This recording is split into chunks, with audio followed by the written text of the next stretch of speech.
يلا بينا بقى النهارده هنعمل الوافل بطريقه سهله وبسيطه. بمناسبه ان احنا بقى في الشتاء وعايزين ناكل اي حاجه حلوه سريعه. يلا بينا ننزل بالمقادير. هنا معايا بوله وهنزل في البوله ببيضتين بدرجه حراره الغرفه. احنا اتفقنا اي معجنات اي كيكات بنعملها بنطلع البيض من التلاجة. يبقى نزلنا ببيضتين ونزلنا بمعلقتين كبار من السكر ورشه من الفانيليا. وبعد كده هتجيبي المضرب الكهرباء بتاعك او الهاند بلندر او المضرب اليدوي اللي متاح عندك استخدميه. هنبدأ نضرب البيض كويس جدا. المقادير بتاعة الوافل سهلة جدا يا بنات. وبعد كده بعد ما ضربت كله كويس جدا البيض والسكر والفانيليا نزلت بنص كوباية من الزيت. وبعد كده نزلت بكوباية من الحليب. وبعد كده هبدأ أضرب كله برضو بالمضرب زي ما انتم شايفين بالشكل اللي انتم شايفينه ده كده اهو. نضربهم كويس. مقاديره سهلة وبسيطة جدا. وبعد كده هنزل بكيس من كيك شيف او كيس بيكنج باودر زي ما انت تحبي النوع اللي تحبيه. ننزل بكيك شيف كيس كيك شيف. وبعد كده هننزل بالدقيق كوبايه ونص دقيق. وهننزل بيهم واحده واحده ونضرب برضو بالمضرب.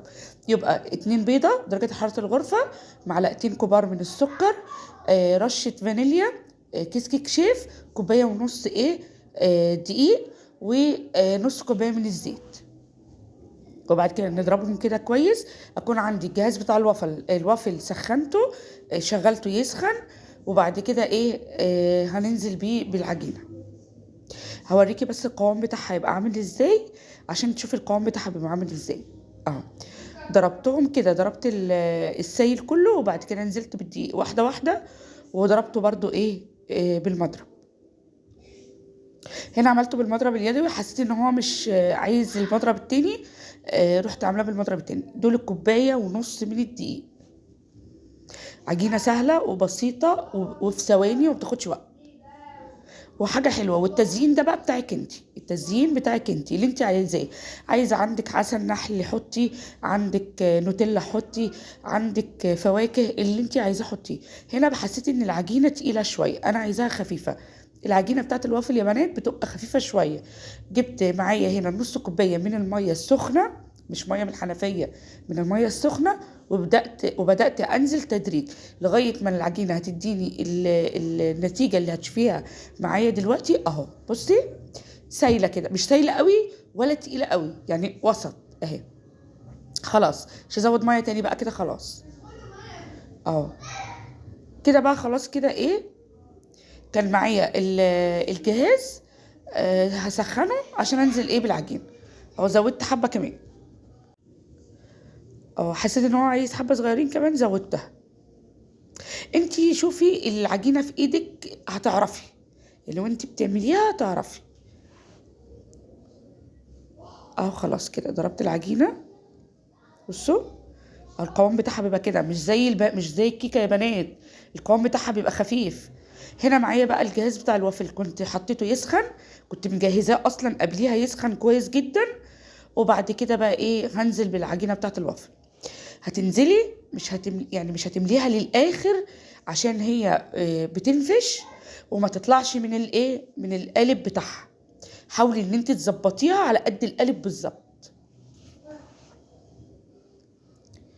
اه. وبعد كده هبدأ بقى اقفل عليها الجهاز. هملى الاربع الاماكن واقفل عليها الجهاز. هنا خلاص بقى كده الوافل كان خلص وطلع وشفته بقى تحفة، مستوي من فوق ومن تحت وقابب معايا هاشش معايا.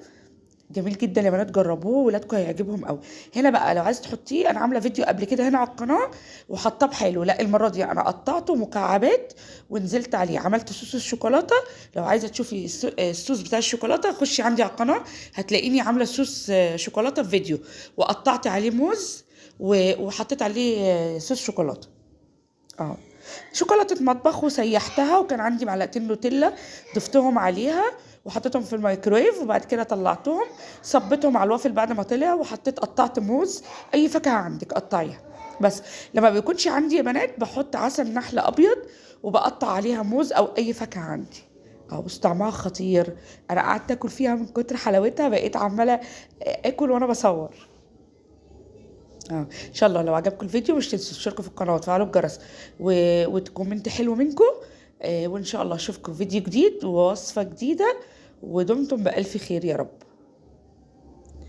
في لقطة هنا يا بنات اللي هي قبل الدقيق، معلش سوري أنا نسيت، المعلقتين اللي أنا نزلت بيهم قبل الدقيق، المعلقتين دول نشا، اوعي تنسي النشا. أنا نسيت وأنا بسجل، خدت مش بالي أنا وأنا بعمل نشا، معلقتين كبار نشا.